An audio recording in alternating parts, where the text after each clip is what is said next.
You are now listening to Handsome Reads. The countdown is on. That's right, folks. The curtains are drawing to a close on this, our first season together. Our first, but certainly not our last. On today's episode, titled Long Time No See, we take a stroll down memory lane as one of the mothers receives a visit from a long forgotten face. Before we begin today's episode, don't forget to hit that subscribe button so that you can stay up to date the moment an episode drops. That being said, do enjoy. Today's episode is set in the beautiful Twin Island Republic of Trinidad and Tobago. There was a time when she saw other human beings as nothing more than moving targets, assessing all she came into contact with for their level of threat. Alice and Shamara never knew how close they had come to dying the night they had found her. Blade slicked with her own blood in her hand as she watched them approach. Shamara had seen it first, that look of death in Faina's eyes as she gauged their distance. The school teacher had placed a gentle hand on Alice before spreading open her palms to show that she held no weapons. Move, Mara, let me look at her, Alice had pleaded, even as Faina lost the grip on the blade, body slumping to the side as unconsciousness breathed down her neck. It was 2 a.m. in the morning, and sleep had not yet found Faina. The rest of the house sat in silence, its remaining occupants having retired nearly 2 hours ago. Now, she walked through the rooms on the ground floor, conducting her routine sweep as her subconscious took a leisurely stroll down memory lane. The rain had long since come and gone, save for the occasional drip, drip of the guttering. Green eyes shifted to the door at the slightest nuance of sound, concern for Rand written on her features. He had left in the thick of rain some 4 hours ago, and it was now an hour longer than usual.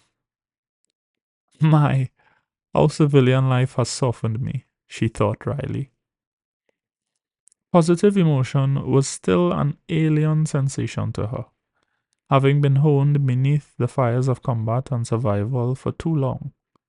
However, these women had somehow found a way to humanize her. For the most part, she was no longer the silent, green-eyed predator who would track the movement of anyone who came through her field of vision.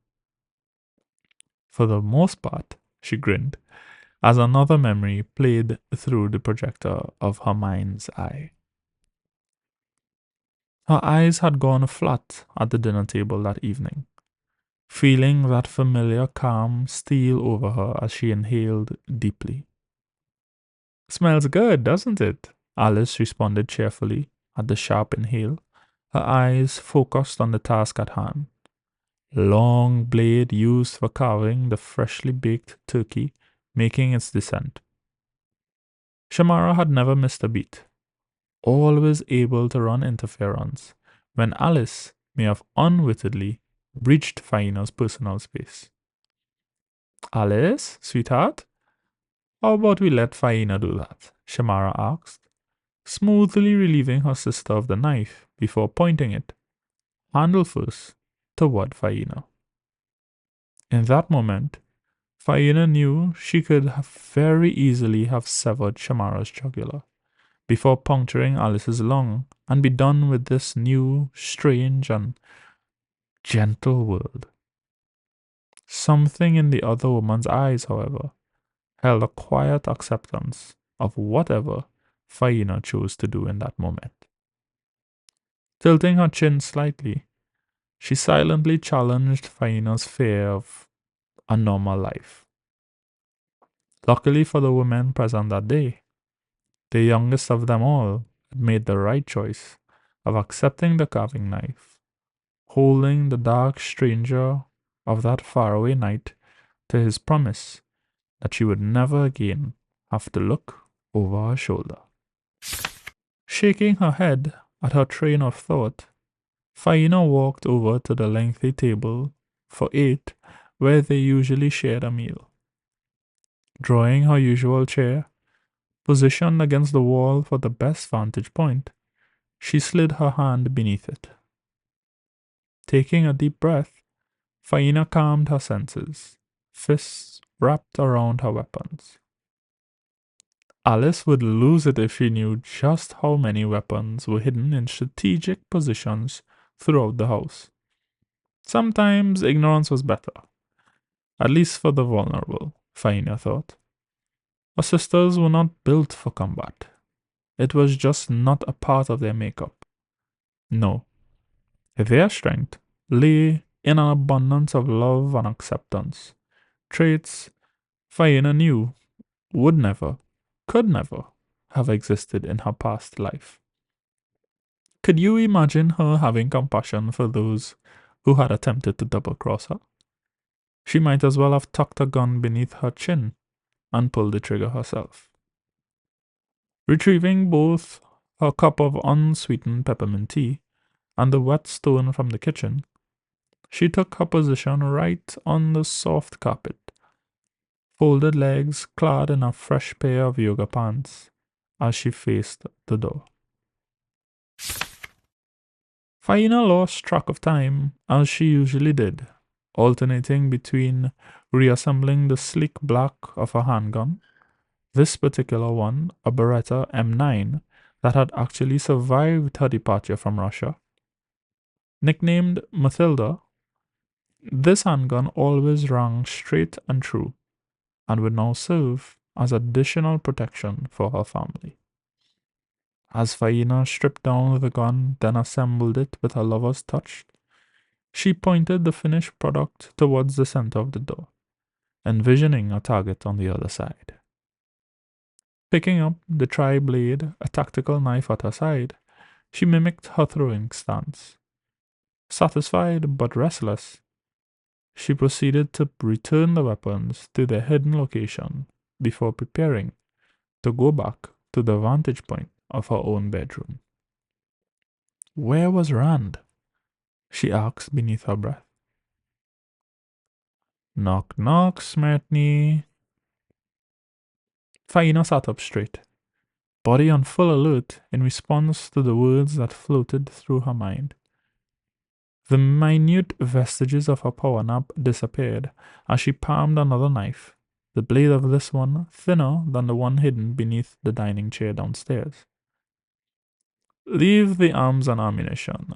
That won't be necessary. Faina would never forget that voice. A voice of salvation, her second chance. It was that voice that had indeed brought her here. How long do you plan to have me out here? This could only mean one thing, she thought, heart kicking within her ribs. The time had come.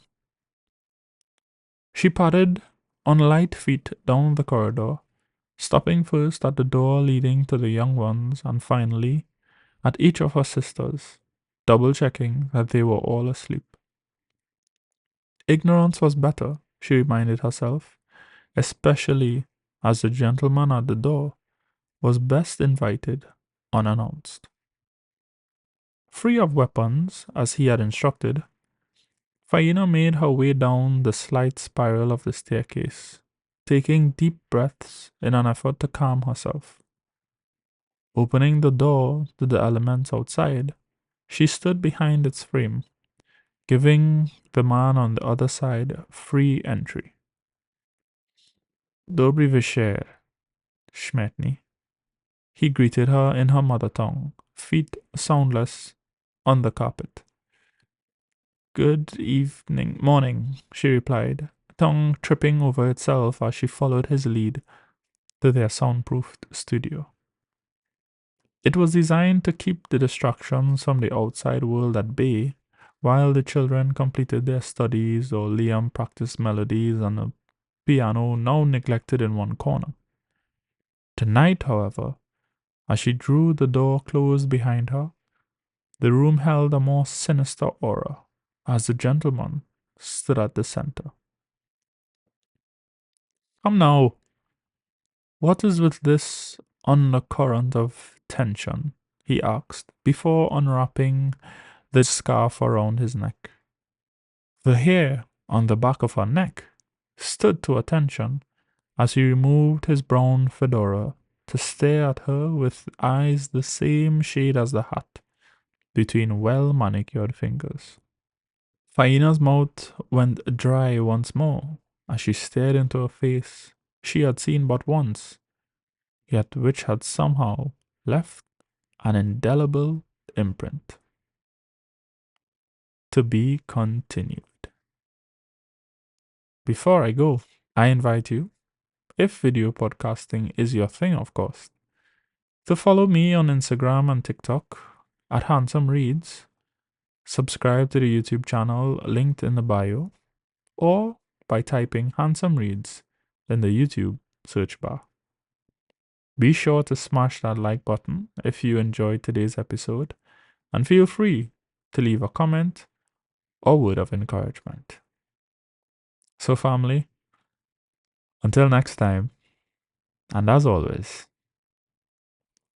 love and light.